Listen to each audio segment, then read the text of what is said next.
जनजाति साप्ताहिक हाटरे बंधा हेउछंती गोरु 40 लाख खर्च होई मिलिलानी सुफल।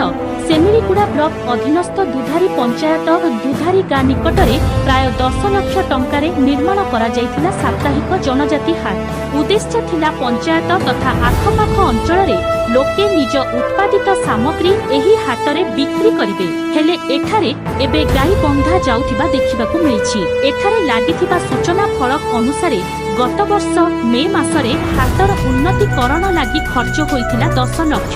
पुणी जून मासरे एही हाटर सौंदर्यकरण पई MGNREGA योजनारे दुईटी पर्याୟରେ 20 लाख टंका खर्च होइथिला। तेबे एहा गोरु गाईंक आश्रयस्थली पालटिछि, जहा लक्ष्य भ्रष्ट होइथिबा अभियोग होइछि। ए संपर्करे सेमिरिगुड़ा ब्लॉक उन्नयन अधिकारी लक्ष्मीनारायण सावतଙ୍କ दृष्टि आकर्षण करिबारु से कहिसंती ए विषय से अवगत अछंती।